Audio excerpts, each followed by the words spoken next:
What can you tell us? Dawn, we were one of the first media outlets on the scene. I can tell you 3 workers have been critically injured with burns covering 90% of their body. 2 of them were taken by EMS ambulances to University of Louisville Hospital in downtown Louisville. Another individual taken by medical helicopter. We're talking about workers with R.J. Coleman. That is a specialty company that works with derailments across the area. We're told that 3 workers were on the ground, possibly using some type of device that could have ignited nearby chemicals. We do know that hydrogen fluoride as well as butadiene is down there, as well as other chemicals, highly flammable. We're not sure which chemical was ignited at the time. To give you just a lay of the land here, we are on Dixie Highway right now. You can see emergency crews huddling over here on Dixie Highway near Stites Station Road. They are right now configuring their details as there have been a lot of restrictions in the area. Let me tell you about that. Not only Dixie Highway shut down at this point, but the Ohio River traffic has been shut down. There is restricted airspace as firefighters and emergency crews worry about these chemicals spreading, and they worry about the fire spreading. Right now, the fire is not under control, I'm told, and it is slowly spreading in the field. They're using water and foam to extinguish the flames. Crews have been there. I'm going to show you another emergency vehicle coming in here. There have been a lot of different vehicles exiting and entering this stretch of the highway. We saw one EMS ambulance carry 2 different individuals to the hospital. We saw the individuals inside the ambulance as they were being transported for treatment. We're talking about 90% burns across their body, 2nd and 3rd degree burns. The shelter in place that was supposed to happen, that's the reason we're here right now, will not happen. You see, crews wanted to stabilize one of the cars that's just south of Dixie Highway here, and they wanted to make sure that they were able to clean up this derailment. As they were preparing for that, we're told workers with the R.J. Coleman company accidentally ignited some fumes in the area, and therefore burns have now covered their body. 3 workers, 2 were transported by ground, 1 by medical helicopter. We keep saying 3 workers. There were 5 injured total. 2 workers south of here refused treatment. We're told that during the flash fire, there's an ambulance coming through right now. We need to get out of the way here. As you can see, this is a working situation. Another ambulance has just arrived. Another EMS ambulance is leaving. That's a fire truck, rather, as emergency crews continue coming in and out of here on Lower Dixie Highway. I must also tell you that there are homes in the area, obviously, and at this point, emergency medical management agencies, as well as the crews working the fire, tell us that those neighbors are not at risk. There is no harm to anyone who lives in the area at this point. That's the latest from emergency crews on the scene here. I can also tell you that there's a family nearby. They've worried about how their family and may be affected by this. I'm going to bring them in here for just a moment. We talked to him earlier here, and his uncle has dementia, and he indicated earlier that he was worried about whether or not his uncle, who lives along the beach there, would be safe. He's on the phone right now, possibly talking to family, but he spoke to us earlier and said that he's worried about his relative that lives down there. But again, a very fluid situation down here, as we know 5 workers were injured, 3 critically injured with 2nd and 3rd degree burns. 2 others refused treatment. Of course, we will continue bringing you breaking information as this story develops before our very eyes. Right now, we do know that those 3 individuals that were taken to the hospital are undergoing treatment. I heard from a source that one of them is in surgery at this moment after suffering 2nd and 3rd degree burns. Dixie Highway is still shut down, as it has been since earlier this week. Walk with me over here. You can see that semis and other traffic just haven't heeded the word of caution, haven't heeded the sign that they need to be detoured onto Stites Station Road after the derailment earlier this week. Right now, there are a lot of emergency crews here. Just to give you a layout of the land, we have Metro Police down here, a part of the effort blocking the roadway, and as far as the eye can see, there are vehicles lining up Dixie Highway as they all come together on this emergency situation and figure figure out what exactly occurred and what exactly the situation will pose for neighbors and any residents in this area. We're continuing to get new information from emergency management. They have not briefed us since the last few minutes, but this is a common sight. Emergency vehicles with their lights on, entering, exiting the premises after workers with R.J. Coleman apparently ignited some flammable chemicals along the derailment site. They were derailment specialists working along that site, and since then 3 have been taken to the hospital, 1 by medical helicopter. 2 others refused treatment after flash fire exposed 5 individuals to flames. They are using foam and water to fight the fire right now. We have not been given an update on how that situation, what the situation is right now with that fire, but as soon as we hear new details about what is going on down there and what this may pose for nearby residents and neighbors, we'll be sure to update you on air and online. I am tweeting from the scene on Twitter and on Facebook. If your relatives or someone you know doesn't have access to the television, we are online 24/7 as well through social media. So for now, Scott Adkins along Dixie Highway, and Dawn will send it back to you as we continue learning new information. It looks like right now we're about to have a live press conference, so I'm going to move the camera so that we can listen in if that's something that you want to do. But Dawn, for now, I'll turn it back to you. Okay, Scott, thank you. I know you've got things to do. We're going to let him do that live television. This is kind of how it works. We're going to be taking the press. We're going to take this press conference. Let's see if we can listen. If they've got it all set up yet.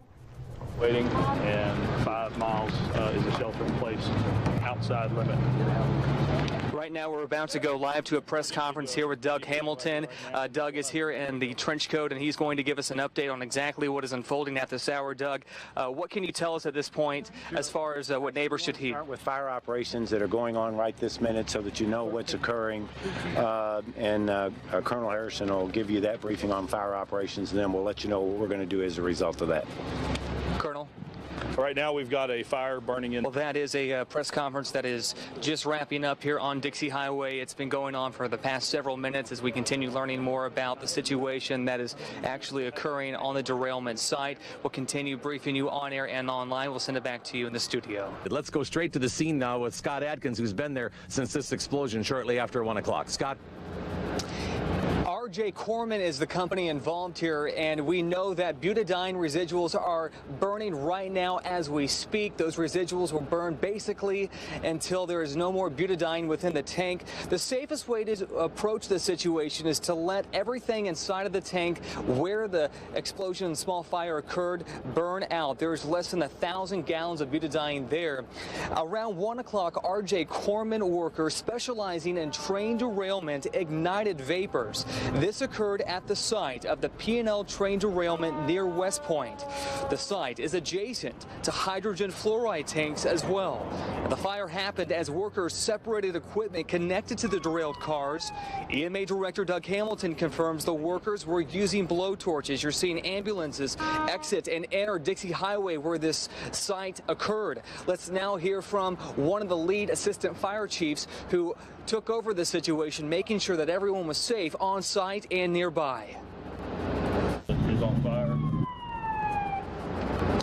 And right now, the Kentucky National Guard is here at Dixie Highway. If you look behind me, you'll see that their incident command post. You may be able to see that satellite truck. That's where all the Kentucky National Guardsmen are communicating with all their field crews. The Kentucky National Guard was brought in when emergency management personnel requested their presence here. They are trained in biological and chemical residuals, so they know how to deal with this situation. They're specialized in this kind of training. They will remain here on site until emergency management deems that they no longer need the specialized training. Of course, Dixie Highway still shut down here as crews continue monitoring that site where the derailment occurred near West Point. For now, reporting live along Dixie Highway, Scott Adkins, Way 3 News. Scott, we'll send it back to you. Scott, what's the latest down there?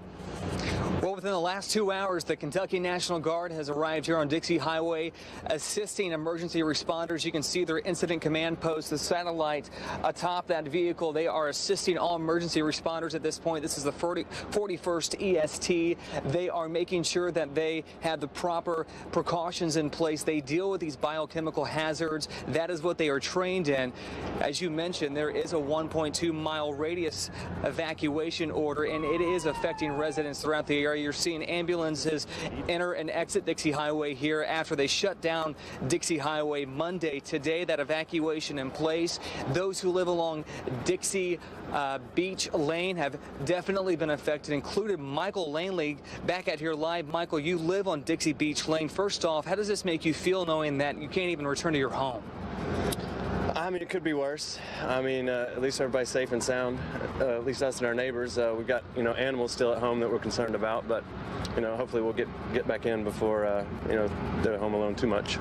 Michael told me that he was at an appointment. He returned, and this is what you encountered. You can't return home. Correct. We cannot go home. And so he is, along with a lot of neighbors, have approached us asking us what's going on. And so, Michael, we thank you for your time right now. As you can see behind me, there are several emergency vehicles up along Dixie Highway. I want to tell you that R.J. Corman workers were on the site using a blowtorch trying to separate the cars involved in this derailment. Around 1 o'clock today, one of them apparently ignited some vapors, butadiene vapors. Those butadiene residuals are currently burning. This occurred at the site of the P&L train derailment near West Point. The site is adjacent to hydrogen fluoride tanks as well, which are also flammable.